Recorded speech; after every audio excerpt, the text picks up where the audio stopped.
할렐루야. 오늘도 우리 주의 은혜로 복되고 행복한 날이 되시기를 주의 이름으로 축복합니다.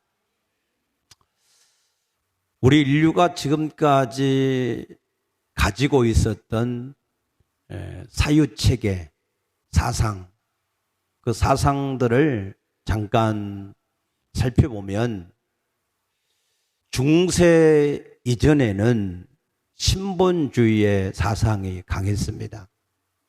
그래서 모든 일들을 합리적이고 이성적으로 판단해야 될 그러한 일들을 다 신에게 맡기고 비교적 자유스러운, 뭐든지 다 신의 뜻이다 이렇게 맡기고 자유스럽게 좀 지내는 그러한 이 사상들이 있었습니다. 그러나 망치를 든 철학자라고 하는 니체가 자라토스트스라고 하는 이 책에서 신은 죽었다 이렇게 외치면서 우리 인간의 이성을 강조하기 시작할 때 그때부터 우리 인간들은 모더니즘의 시대를 맞이하게 됐습니다. 그래서 우리 인간의 이성과 합리적인 사고에 딱딱 들어맞아야 그것이 진리고, 그렇지 않으면 그것은 뭔가 잘못된 것인 것처럼 그렇게 여겼습니다. 그러다가 1, 2차 대전을 겪고 또 경제 대공황을 겪고 또 여러 가지 전염병을 맞이하면서 우리 인간이 가지고 있는 합리성과 이성이 의심을 받기 시작했습니다. 우리 인간이 가지고 있는 이 합리적인 사고와 이성으로 구별하는 이러한 것들이 결코 전부가 아니다. 거기에도 뭔가 문제가 있다. 그러한 생각들이 이제 포스트 모더니즘을 맞이하게 됐습니다. 그래서 이 포스트 모더니즘은 모더니즘의 이 획일성, 동일성 이런 것들이 뭔가 문제가 있다라고 하는 그런 생각으로 꼭 획일하고 동일한 것만이 좋은 것이 아니라 좀 특이하지만 다양성을 좀 인정을 해가야 되지 않느냐라고 하는 그러한 시대가 되었습니다.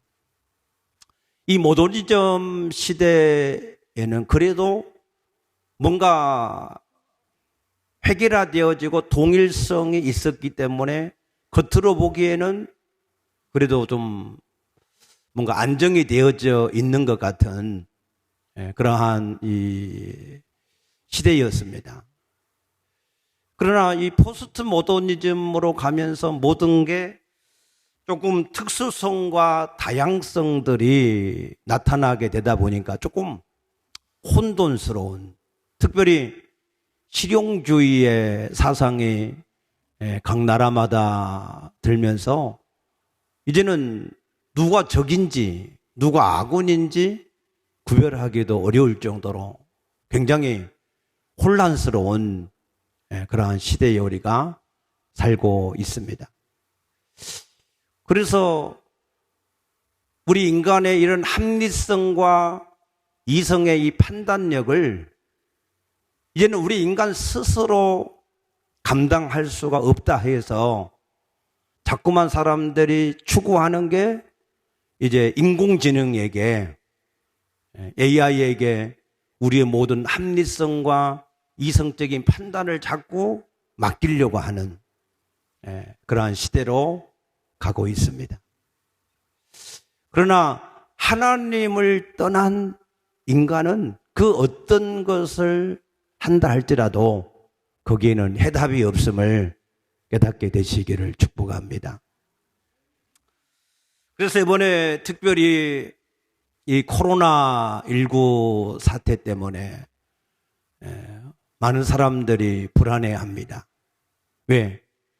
정확하게 뭔가 드러난 게 없으니까 내가 이 전염병에 걸리게 될 것인지 안 걸리게 될지, 또 걸리게 되면 내가 살 것인지 죽을 것인지, 이 사태가 계속되면 경제가 이게 어떻게 될 것인지, 이러다 진짜 망하는 것이 아닌지 하는 여러 가지 많은 그런 이 불안 요소 때문에 사람들이 불안해하고 있는 것이 사실입니다. 이렇게 우리가 뭔가 확실한 투명성이 없이 분명하지 않게 되면 힘을 우리가 얻을 수가 없습니다. 그래서 우리가 가장 중요한 이 진리는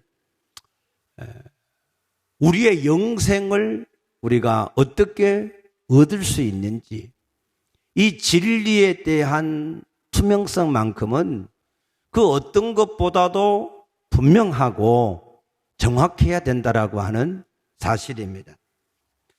그래서 오늘 사도 바울은 이 복음을 맡은 사도로서의 그 모든 사명을 감당할 때 오늘 여기 2절 말씀 보면은 숨은 부끄러움의 일을 버렸다 그랬고, 속임으로 행하지 아니했다 그랬고, 하나님의 말씀을 혼잡하지 않게 했다라고 고백을 하고 있습니다. 이 숨은 부끄러운 일은 드러나게 되면 우리가 부끄러워지는 일을 말합니다. 많은 사람들이 겉으로는 부끄럽지 않은 것 같은데 숨겨진 일들이 드러나게 되면 그러면은 스스로 부끄러워지는 그런 일들이 많이 있습니다. 또 속임으로 행하는 일, 이 속임을 옛날 개역 성경에서는 계율이라 그랬는데, 이 계율을 긍정적으로 말하면 똑똑한 것이지만 부정적으로 말하면 교활한 것을 말합니다. 그래서 순수성을 잃어버리는 것을 말하는 것이고, 이 혼잡하게 아니했다. 이 혼잡은 돌로라고 하는 이 원어의 이 표현인데, 이거는 섞여 있는 걸 말합니다. 순수한 순금에다가 뭔가 불순물이 섞여 있는 것, 순수한 포도주에 물이 섞여 있는 것, 이것을 혼잡이라고 하는, 돌로스라고 하는, 이 돌로라고 하는 이 언어를 썼습니다. 이거는 행상인들이 사람들한테 물건을 팔기 위해서 겉에는 좋은 것을 담아놓고 그 속에는 안 좋은 것을 넣어놓는 그러한 이 일, 그것을 혼잡이라고 하는 단어를 써서 표현을 했습니다. 그래서 우리가 다른 것은 몰라도 이 하나님의 복음, 하나님의 말씀을 혼잡하게 하는 일을 사도 바울은 하지를 않았다. 그 말은 고린도 교회는 이 하나님의 복음이 굉장히 혼잡스러워진 그런 상황에 있었다라고 하는 말씀입니다. 그래서 이 고린도 교회의 하나님의 복음의 말씀이 어떻게 혼잡해졌냐? 이 헬라 철학의 사상들이 들어와서 혼잡하게 했고, 또 유대교의 율법주의의 사상이 들어와서 혼잡하게 했습니다. 그래서 사도 바울은 나는 이 복음에 있어서 어떠한 일로도 이 복음의 말씀 자체를 내가 혼잡하게 하지를 않았다라고 말하는 것입니다. 또 4절 말씀 보면은 그 중에 이 세상에 신이 믿지 아니한 자들의 마음을 혼미하게 했다. 혼미. 이 혼미라고 하는 것은 시각장애자를 말합니다. 그래서 이 초점이 안 맞춰지는 것이죠. 우리가 안경을 이제 쓰다 보면 안경에 이 초점이 안 맞으면 뭐 이게 물체 형상이 두 개로 보이거나 위로 보이거나 아래로 보이거나 해서 어지러질한 그러한 상황을 말합니다. 우리가 초점이 맞지 않아서 어지러질한 그러한 상황 속에서는 힘을 쓸 수가 없습니다. 안정이 되지 않기 때문에. 우리가 이 하나님의 복음에 있어서도 우리가 이게 정확하게 하나님의 복음이 뭐다, 확실하고 분명한 그러한 복음이 우리에게 없으면 우리가 이 세상을 이길 수가 없습니다. 세상을 이기면 이것이 우리의 믿음이다 그랬는데, 이 복음의 말씀이 내게 있어서 확실하지 않게 되면 그러면은 우리가 믿음을 얻을 수가 없습니다. 그러면은 우리가 세상도 결코 이길 수가 없는 그런 사람이 될 수밖에 없습니다. 오늘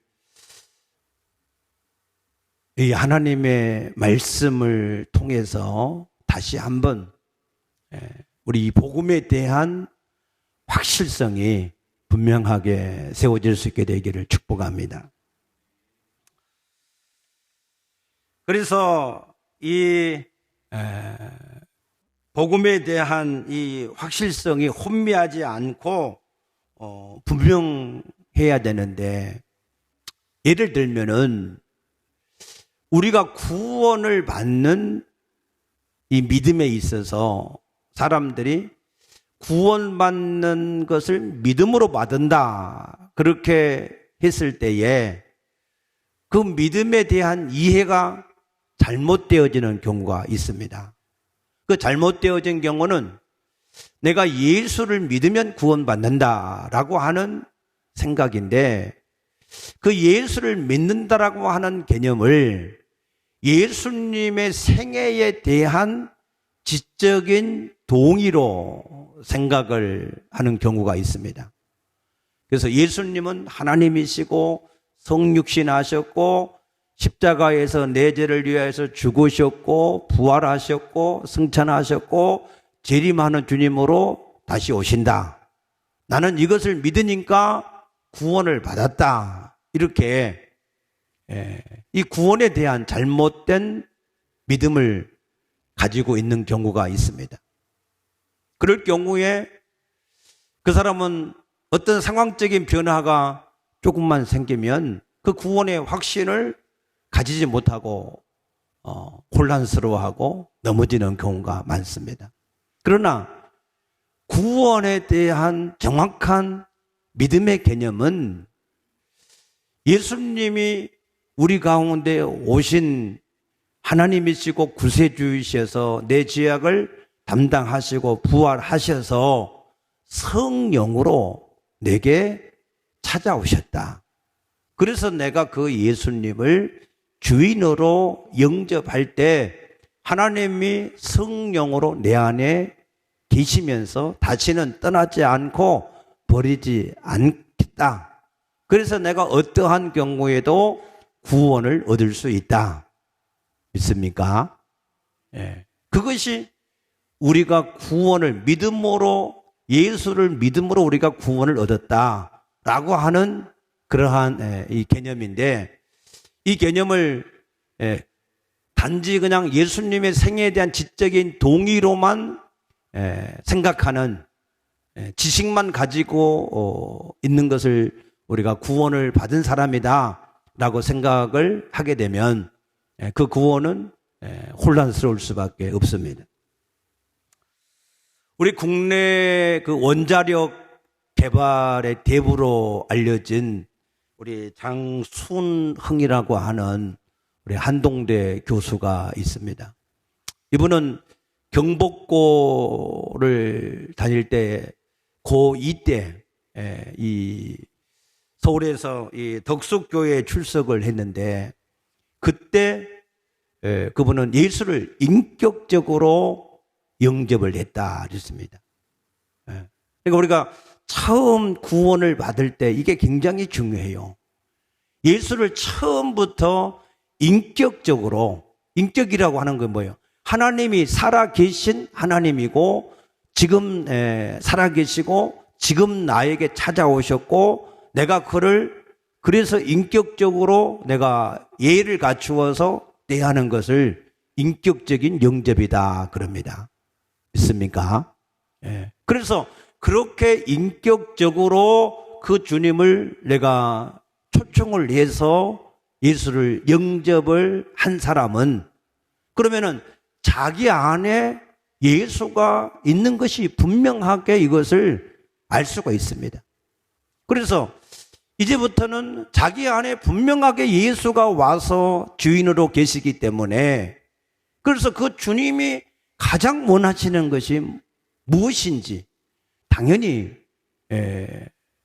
묻게 되어지고 그래서 그 주님께서 원하시는 것이 하나님 나라의 복음을 전하는 일인 것을 알게 되어져서 그래서 그 장순웅 한동대 총장은 그때부터 예수를 인격적으로 영접한 이후부터 다른 사람들을 예수께로 인도하는 일을 위해서 다른 학생들에게 수학이나 과학이나 이런 공부를 가르쳐주고 또 어떤 때는 시험지 예상 문제까지 이렇게 찍어주면서 사람들을 전도하기를 시작하는 그래서 늘 그러한 복음을 전하기 위해 하는 그러한 목적을 가지고 그 인생을 살아가 보다 보니 그래서 원자력 이 개발하는 데에 대부가 되어질 수 있고 지금의 모든 삶의 복을 누리게 되었다라고 고백을 하고 있습니다.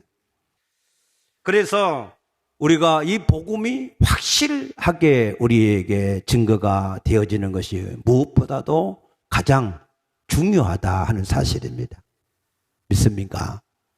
그러면은 이 복음이 확실하게 하지 못하도록 미혹하게 하는, 혼미하게 하는 일이 누구 아느냐? 오늘 여기 4절 보면은 이 세상의 신이 그랬어요. 이 세상의 신이 믿지 않는 사람들의 마음을 혼미하게 한다. 이 세상의 신이 누굽니까? 마귀요, 사탄인 줄로 믿습니다. 그래서 이 마귀와 사탄이 하는 일들 중에 가장 큰 일이 무슨 일이냐?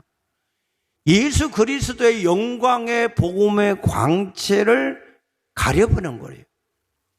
그 예수 그리스도의 영광의 복음의 광채가 세상에 비추었는데 그 빛을 가려버려서 그래서 우리 사람들로 하여금 그 복음의 이 빛을 비춤을 받지 못하도록 만들어버리는 것이 이 사단이 하는 일입니다. 그래서 이 사사시대나 왕정시대 그때는 우상을 섬기게 만들어서 망하게 했고 또 포로기 이후 시대는 율법주의에 사로잡히게 해서 또 망하게 했고 초대교회 이후에는 혼합주의와 이 인본주의로 또 이 복음의 빛을 가려버렸고 지금은 물질 만능주의로 이 복음의 빛을 가려서 사람들을 지금까지 망하게 하고 있는 것이 사실입니다. 그래서 이 사단이 이 덮어버린 이 복음의 광채를 그러면 우리가 어떻게 다시 그 빛을 우리가 발견할 수 있을까? 그 빛을 발견할 수 있는 방법은 오직 하나밖에 없습니다. 고린도전서 2장 10절에 오직 하나님의 성령으로 이것을 우리에게 보이셨다 그랬습니다. 사단이 캄캄하게 덮어버린 그 복음의 광채를 밝힐 수 있는 유일한 방법은 성령의 빛이 아니면 우리가 그 빛을 발견할 수가 없다는 것입니다. 그래서 고린도전서 12장 3절에 오직 성령이 아니시고는 아무도 예수를 주시라 할 수가 없다 그랬어요. 마태복음 16장 17절에도 바요나 시모나 내가 복이 있도다. 이것을 내가 알게 된 것은 혈육이 아니라 하늘에 계신 내 아버지께서 알게 하신 것이다 그랬습니다. 그래서 우리가 예수를 우리가 발견하고 그 예수를 믿는 것이 그것이 가장 복이 있는 사람인 줄로 믿으시기 바랍니다. 이 예수를 발견하는 것, 복음을 발견하는 것은 우리 인간이 가지고 있는 수단과 방법으로는 안 된다는 거예요. 우리가 인간적으로 할 수 있는 것은 할 수 있는 걸 가지고는 전혀 우리가 알 수가 없다는 거예요. 오직 하나님의 성령께서만 우리에게 비추어 주셔야 이 복음의 밝은 빛을 우리가 깨닫게 될 줄로 믿으시기 바랍니다. 그래서 우리가 하나님의 도우심으로 성령의 역사하심으로 우리가 예수를 발견해서 그 예수를 인격적으로 만나서 인격적으로 자기의 주인으로 영접을 할 수 있는 사람, 그 사람이 하나님 앞에 가장 복을 받은 사람인 것을 믿으시기 바랍니다. 그래서 사도 바울은 고린도전서 2장 4절에 보면은 내 전도함과 내 말이 설득력이 있는 지혜의 말로 하지 않고 오직 성령의 나타남과 능력으로 하기를 원한다. 그것 때문에 두렵고 떨림으로 기도한다 그랬습니다. 왜냐하면은 이 하나님의 복음이 증거될 때 성령이 역사하지 않으면 아무리 증거를 해도 들을 수가 없고 볼 수가 없기 때문에 오직 성령님께서 역사를 해 주셔야만 보고 들을 수가 있기 때문에 그래서 사도 바울이 그것 때문에 두렵고 떨림으로 기도한다 그랬습니다. 오늘 이 시간에도 이 자리에 있는 여러분들이 그 성령의 비추심을 통하여서 예수님을 진실로 예수 그리스도의 복음의 비밀을 깨닫게 되시기를 축복합니다. 그러면은 사도 바울이 깨닫고 우리에게 증거하는 그 복음이라고 하는 게 도대체 뭐냐 하는 것입니다. 그 복음이라고 하는 것은 5절에 보면은 우리는 우리를 전파하는 것이 아니라 오직 그리스도 예수의 주 되신 것과 예수님이 주인이신 것을 증거를 한다 그랬습니다. 예수님이 주인이다라고 하는 것은 예수님이 만왕의 왕이시다 그 얘기입니다. 그런데 그것이 발견이 되는 것이 쉽지가 않습니다. 예수님이 성령으로 잉태하셨지만 다른 사람들이 볼 때는 요셉과 마리아 사이에 태어난 사람입니다. 어려서 태어났고 어려서 그의 형제들도 같이 자라났습니다. 그의 동네가 나사렛이고 그 아버지가 목수입니다. 그 시골 나사렛 그 많은 형제들 가운데 한 사람, 그 사람이 창조주 하나님이다. 만왕의 왕이다. 이렇게 발견되는 것은 쉽지가 않아요. 여러분들은 워낙 은혜의 시대에 태어나서 지금 하도 예수가 하나님이라고 귀가 닳도록 듣고 또 들어서 그냥 예수가 하나님이다 이렇게 믿겠지만 제가 여러분 내가 하나님이다 이러면 여러분 믿어지겠어요? 예. 그런데 예수님이 하나님이다. 예수의 주 되신 것을 증거했다. 사실 이것이 가장 복음의 핵심입니다. 핵심. 예수님이 주인이신 것이 믿어져야 그래야 구원을 얻을 수가 있습니다. 로마서 10장 9절에 예수의 주 되시는 것을 믿어야 또 예수가 죽은 자 가운데 살아나신 구세주인 걸 믿어야 우리가 구원을 얻을 수 있다 그랬습니다. 그래서 복음의 가장 핵심은 예수님을 주인으로 믿는 일인데 그럼 예수를 주인으로 믿는다라고 하는 게 뭐냐? 마태복음 7장 21절에 나더러 주여 주여 하는 자마다 다 천국에 갈 수 없다 그랬는데, 그럼 어떤 사람이 도대체 가야 되냐? 어떻게 믿어야 되느냐? 로마서 14장 7, 8절에 아무도 자기를 위해서 사는 자도 없고 자기를 죽는 자도 없다. 오직 우리가 살아도 죽어도 주를 위해 사는 자다 그랬습니다. 그러면 간단하게 내가 과연 예수를 주인으로 진짜 믿는가? 여러분 예수를 진실로 주인으로 믿으십니까? 정말로 믿습니까? 예. 이거는 분명한 신앙 고백이 있어야 돼. 하나님 앞에서. 그러면 내가 과연 예수를 진짜로 주인으로 믿는 사람이냐 하는 것을 간단하게 우리가 점검을 해보면, 첫째는 내가 모든 일을 예수님이 내 주인이라고 믿는다면 물어봐야 돼요. 일단 물어봐야 돼. 그게 예수님을 주인으로 믿는 사람이에요. 예수님을 진실로 생활 중에서 주인으로 섬기는 사람입니다. 무엇이든지 물어보지 않고 그냥 자기 생각대로 자기 마음대로 하는 것은 예수가 주인이 아니에요. 그거는 그냥 입술로 주여 주여 하는 자일 뿐입니다. 그런 사람은 구원이 있을 수 없습니다. 두 번째, 뭘 하든지 살든지 죽든지 주를 위해 살아 그랬는데, 내가 하고자 하는, 내가 꿈꾸고 내가 이루고자 하는 그 모든 것이 정말로 주님을 위해서 하는 게 맞냐?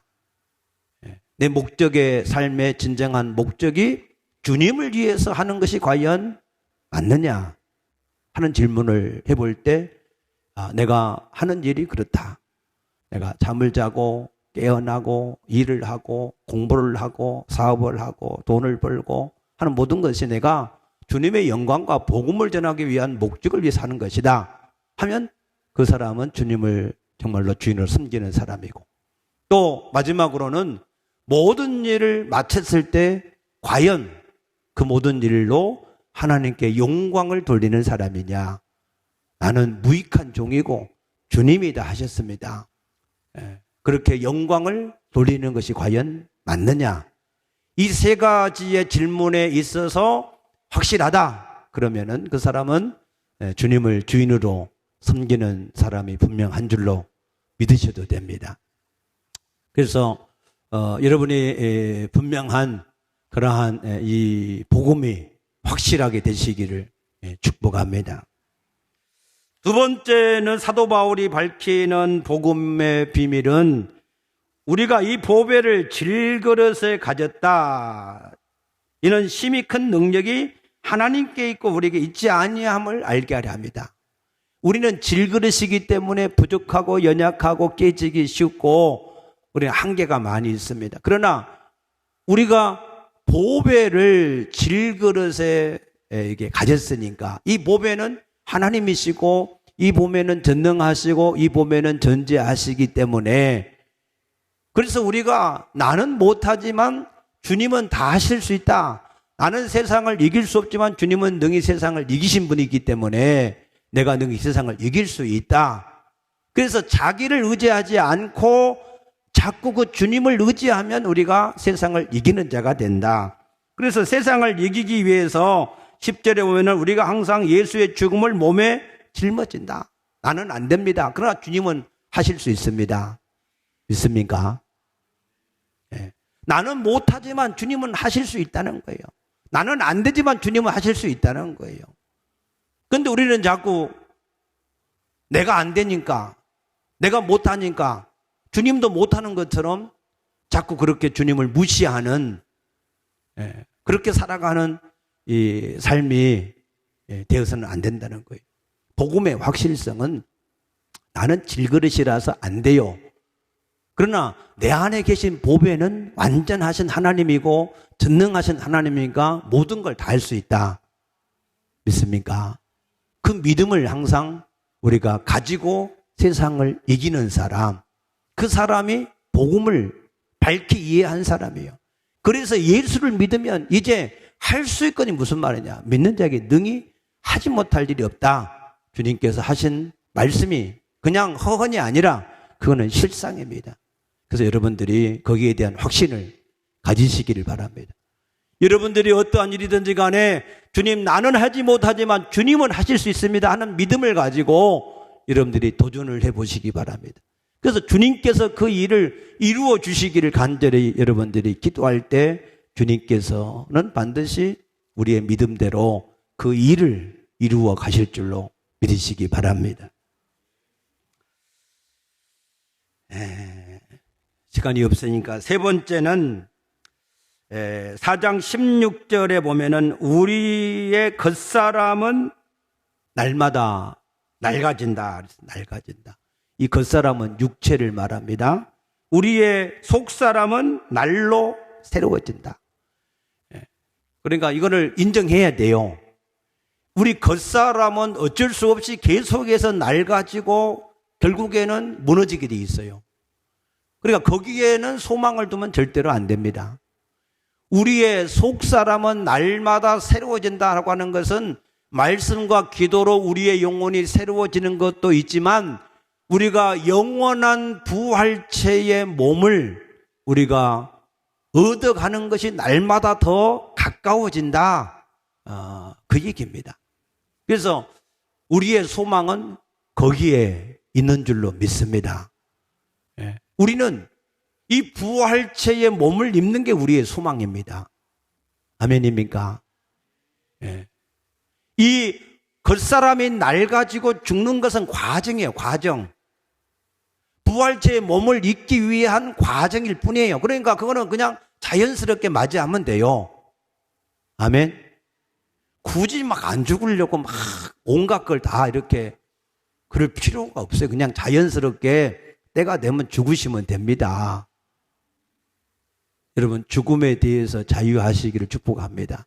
왜? 새 몸을 입는다니까. 새 몸을, 아니, 새 옷 옛날에 두꺼 봐 그러잖아. 새집 줄게 헌집 다오 그러잖아. 제발 여러분들이 이걸 믿으셔야 돼요. 하나님이 부활체의 몸을, 영원한 부활체의 몸을 주시려고 이 겉집, 우리 겉사람, 이 육체는 계속해서 낡아지게 하고 있으니까 여기에 너무 투자를 많이 할 필요가 없어요. 그러니까 여러분들이 거기에 대한 소망을 가지게 되시기를 축복합니다. 그러면은 그 부활체에 우리가 몸을 입을 때 우리가 어떻게 되느냐 하면은 여기에 이 10절에 보면은 고린도 후서 5장 10절에 보게 되면 이는 우리가 다 반드시 그리스도의 심판대 앞에 나타나게 되어 각각 선악간에 그 몸을 행한 것을 따라 받으려 한다. 심판을 받습니다. 그래서 심판받는 것도 이것이 복음의 확실한 이 말씀이에요. 그래서 심판을 분명하게 받는다 하는 것도 복음입니다. 믿습니까? 그래서 이 심판을 받는 것을 알면은 준비를 해야 돼요. 준비를 어떻게 해야 됩니까? 9절에 보면은 그런즉 우리는 몸으로 있든지 떠나 있든지 주를 기쁘시게 하는 자가 되기를 힘쓰노라 그랬어요. 그래서 이 땅에 있을 때에 우리가 주님을 기쁘시게 하는 자, 내가 어떻게 하면 오늘 하루 중에서 주님을 기쁘시게 할까? 내가 잘 못하지만 찬양을 불러드릴까요? 아니면은 주님을 사랑한다고 고백을 할까요? 아니면 주의 이름으로 내가 선행을 할까요? 아니면 주님이 가장 기뻐하시는 복음을 전할까요? 아니면 내가 주님의 자녀답게 영광스러운 그러한 삶의 모습을 내가 보이는 것이 옳을까요? 뭐 늘 그런 이 생각, 내가 주님을 무엇으로 내가 기쁘시게 할까? 오늘 하루 중에서는 무엇로 기쁘게 할까? 하는 그 생각을 늘 가지고 사시면 심판의 날에 여러분들이 잘했다 칭찬을 들을 줄로 믿습니다. 그래서 나는 우리 모든 성도들이 심판을 받을 때에 들을 수 있는 말, 착하고 충성된 종아, 내가 작은 일에 충성하였으니 내가 내게 많은 것으로 맡기겠노라. 믿습니까? 그러한 심판을 받게 되시기를 축복합니다. 기도하십시다.